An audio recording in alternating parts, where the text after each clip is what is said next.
blood inside your veins is blue. False. False? False.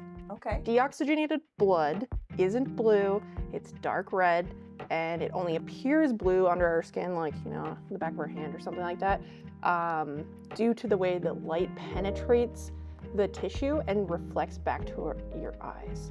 And what's funny is, like, I actually used to always wonder when I was younger, I was like, why don't we ever see bags of blue blood? That's what I used to like, anyway. Yeah, so no blue blood. Here's another one on the subject of colors.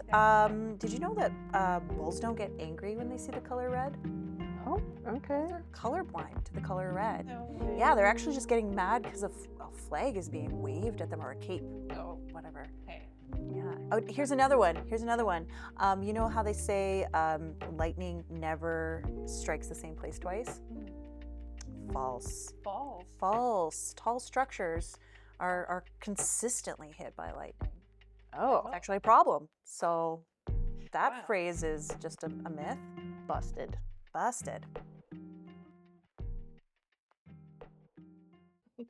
This is our myth busting episode. Yeah. The myths that we need to let go of. So, Fantastic. So, hi. Welcome to A Blueprint for Belonging, a podcast where we explore inclusive employment and what that really looks like in practice. we're Sam and Sarah. We're job coaches recording this episode from Leduc, Alberta, Canada at LINX Connect Centre. Each episode will break down the ideas, challenges, myths, and meaningful moments that shape workplace inclusion. Because diversity, equity, accessibility, and inclusion aren't just workplace buzzwords, they are the qualities of belonging. And no one belongs here more than you. Leduc LINX Connect Centre's mission is to provide person-centered supports for individuals with developmental disabilities to pursue their goals, their independence, and their place in the community. For more information, check out our website at links.ngo. That's linx.ngo. And support what we're doing here and subscribe. It means a lot. Thanks. Cool. So myth busting. All right. So maybe we hop into that. Common myths that employers hold. It will take more supervision. That's one that I've heard around. If you employ someone, a person with disability. Yes, thank you. That's a myth. It is a myth.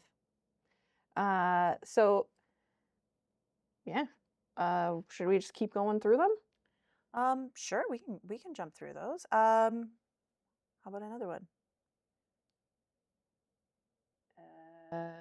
There's liability.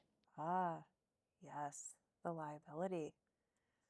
I believe that myth has been busted, and that comes out of a fear of what? Of an employee getting injured, or Sure. property getting damaged, or something going wrong. And I think that has been proven time and time again that it's no more likely than an employee with no disability to have them on board. I think everyone is equally as much of a liability as one another. Yeah, and you have the right to operate a safe business, and that everyone is held to the same safety standards. For sure. Okay. What else do we got here today? Well, I have some myths to share, and I Okay. think you have some information on those myths. Yeah. Here's a commonly held myth. If someone is productive sometimes, they don't need accommodations at work. Definitely a myth. And I mean, we can be human about it, and everyone has fluctuating days with whatever going on. Disabilities aside, that is just something that we experience as people, and yeah. Here's another one. Invisible disabilities aren't as serious as visible ones. No. that's a myth. And certainly both are just as valid. Absolutely. Mental health conditions can be cured with positive attitude. Yeah, that's a myth. I mean, like, I do think that a positive attitude can play a role in certain things, but at the end of the day, like, these conditions, like, if we're talking about, like, I don't know, depression, anxiety, medical issues, that these things require therapy, potentially medication, other structured supports, or well, realistically, just whatever works for you. Mhm. Um, but yeah. But we're here for the positive attitudes. I Oh mean, yeah, nothing's wrong. And if you're approaching something with a positive attitude, it doesn't go your way one day, just keep that positive attitude going. Don't let that yeah. dishearten you. Yes, Positive attitudes are great. this is true. Here's the last one. Um, Accommodations are expensive. Definitely a myth. I'm going to break it down a little. Okay, so in a survey that the Job Accommodation Network did, they surveyed 1,425 employers that responded in regard to accommodation cost. So 61% reported that accommodations cost them nothing to implement. Those are things maybe, for example, could be like a schedule modification. And then 33% reported with a median cost of about $300, with the example of being something like a screen reading software. And only 6% reported ongoing annual median cost of like $2,400 with something like a sign language interpreter. So there you have it. Yeah, not too expensive. I love the subject of accommodations that we brought up, Mm, and the low cost accommodations. yeah. I guess I can add a little bit more too about that survey. Oh, sure. So, the surveyed employers reported that the benefit far outweighed the cost. So, things that they noted were retaining valuable employees, improving productivity and morale, reducing workers' compensation and training costs. So, we're talking about reducing costs. Yeah, those are just some of the few things. And then employers who made accommodations for employees with disabilities reported multiple direct and indirect benefits. And some of those included increased employee retention by 85%. Yo, that's Uh, nice. yeah, Very, huge. very impressive. Yeah. Increased employee productivity by 52%. Eliminated costs associated with training and new employees by 48%, Mm. and saved workers' compensation or other insurance costs by 24%. So, yeah, Wow, this is a pretty strong case for accommodations here. it really is, yeah. And the most common indirect benefits of the survey were reported that improved interactions with coworkers by 35%, increased overall company safety by 30%, increased overall company morale by 29%, and increased overall company productivity by 21%. So, and those are just a few of them. There's actually more than that. I just picked out some. So, Yeah, that's great. And yeah, just on the thought of, in considering any kind of accommodation, usually those accommodations, again, like you were saying, they don't just benefit the one individual, the one person. You're not looking at a cost that's just going to one of your employees. Oftentimes, these accommodations can trickle out and benefit so many more people. It could benefit even your own customers at times or your clients. Um, so big ups for accommodations. yeah, and there's like lots of accommodations that are already just within our lives that we might not think about all the time that are happening.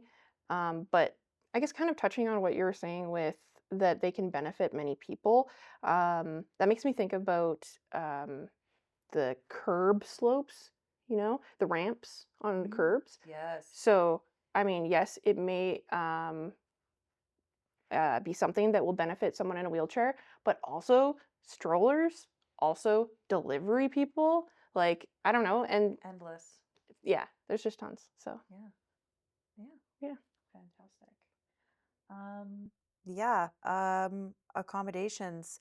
Um, you know, I guess we're talking about accommodations, but what are accommodations? Yeah, that's a great question. So, I mean, accommodations would be something that is provided to meet the whatever the task is. I guess I guess there's a lot of ways to explain it. Maybe so. An accommodation could also be just something that is an equitable solution for what you're trying to achieve. Totally.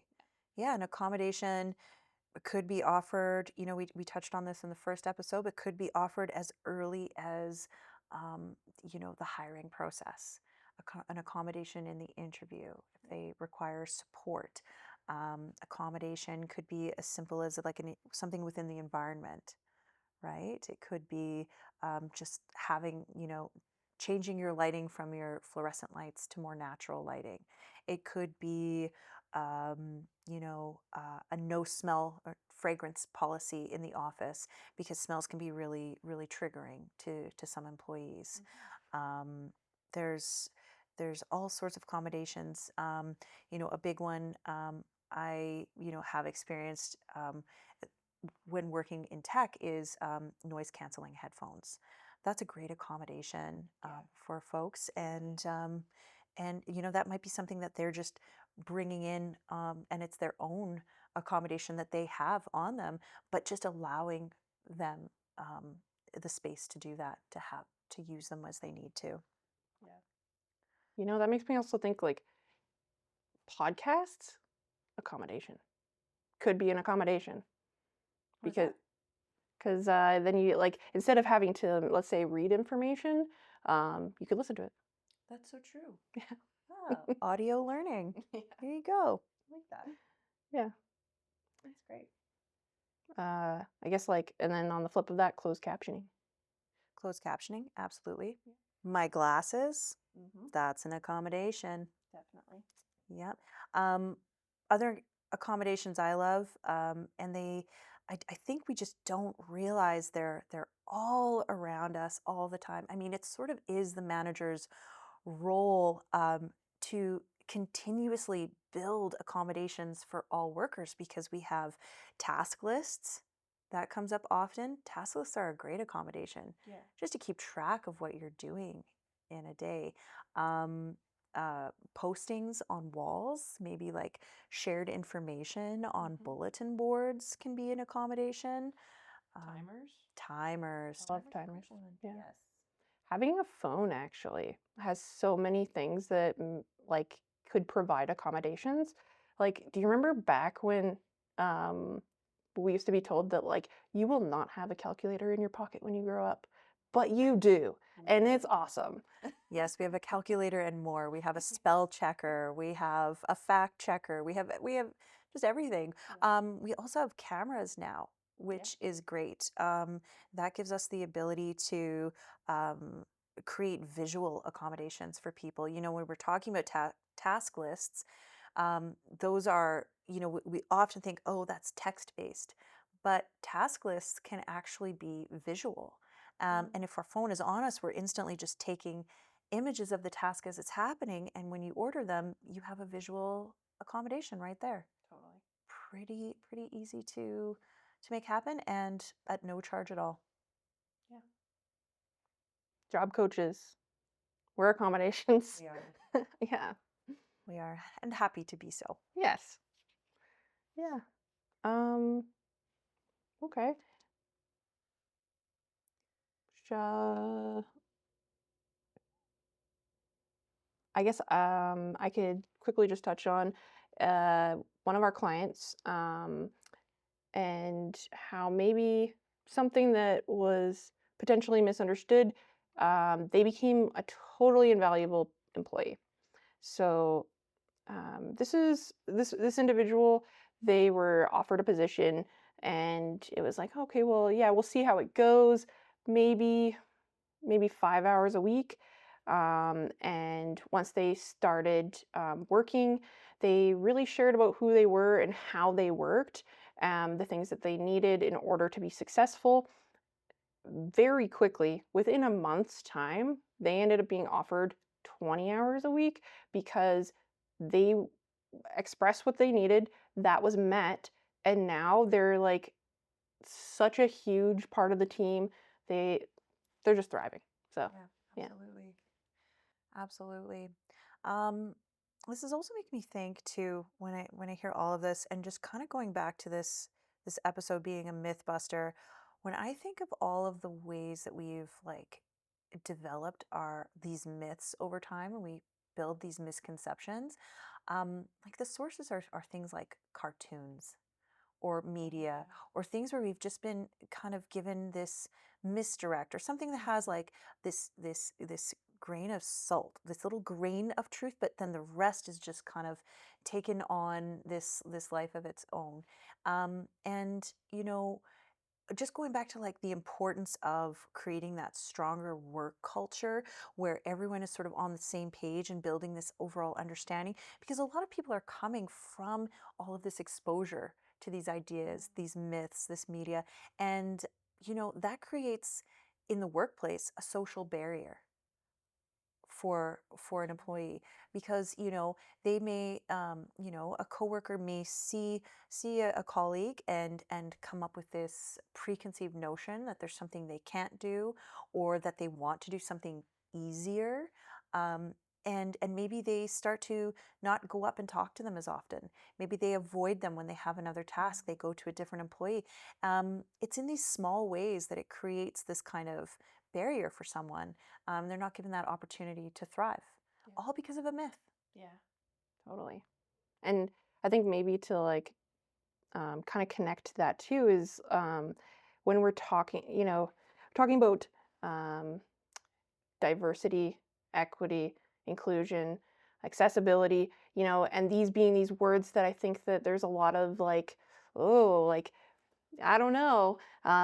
For some, they're like, okay, well, like, are we just, I think also, like, are we just checking boxes? Like, what is this?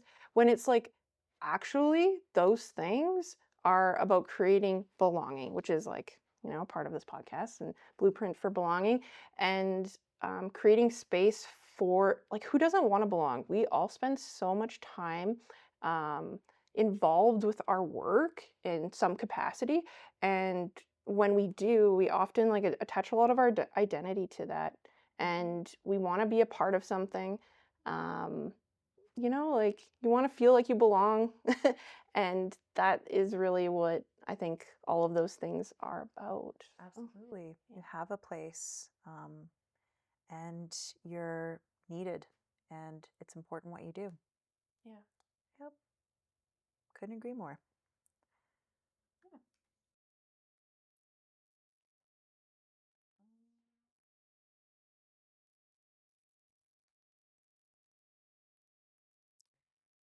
Let's see here.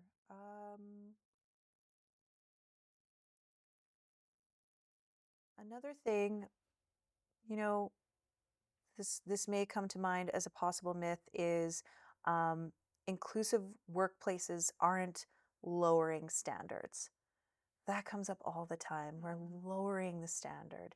Um, it's simply removing barriers. It's not lowering the standard. You're opening up the floodgates of so much potential. There's so much more. We we see um, we see it in everywhere that we go. Just determining, you know, is this is something that we're doing harder than it needs to be, right? Yeah. And why is it harder than it needs to be? Um, if it becomes less difficult for one person, it could become less difficult for all. Um, yeah. Definitely. That also makes me think about um, another thing that I think that can sound a little scary. But so like the Alberta Human Rights Commission would say, like you have a duty to accommodate, right? But it's only to undue hardship. So realistically, when we're looking at something like that, that's like no one's expecting you to install an elevator in your building. What they're expecting is that, okay, well, this one individual is unable to bring this box upstairs, so instead someone else is going to do it. And then maybe someone else is going to switch tasks, or like there's going to be like some sort of like modification to how the duties are happening, but it's still getting done. Mhm. And that's just motivating further teamwork. Yeah, right. Totally. Yeah, I guess maybe we can talk about some takeaways. So maybe you could ask your team, what's one thing that makes work harder than it needs to be? Right? Yeah. Totally. And then listen without defending, right? Being open, Yes. getting that employee feedback is crucial. Um, other takeaways. Let's shed these myths. You know, we can do it. I believe in us. Just like the myths that have occurred before, these are myths that need to be busted today. And you too can become a myth buster with this information now. And we hope you do. Yeah. All right, so that wraps up this episode today. We thank you so much for listening. If you like what you heard today and you want to help us reach more listeners and cover other important topics related to inclusive employment, we'd love your support sponsoring one of our next episodes. For more information, you can go to our website at linx.ngo. That's linx.ngo. And in return, we will highlight your business throughout the episode. We also want to give a special shout out to our show producer, Daniel Madden, with Optical Opium Productions. Thank you so much for all of your support and helping make this all possible for us. And cheers, till next time. Bye. What is a small zero-cost accommodation you've seen that made a big impact? The first one that comes to mind is when we have our clients who do paper routes. I noticed that it's broken up into chunks. They don't do it all in one shot. I don't know if it's 2 different paper routes, but there's 2 different sets of clients that do them, and then they do them over 2 shifts each. So I just think that's a really good way of making it more achievable for them. I know some of the clients have mobility issues, so doing a lot of walking would be maybe more strenuous, and this way we're setting them up for success.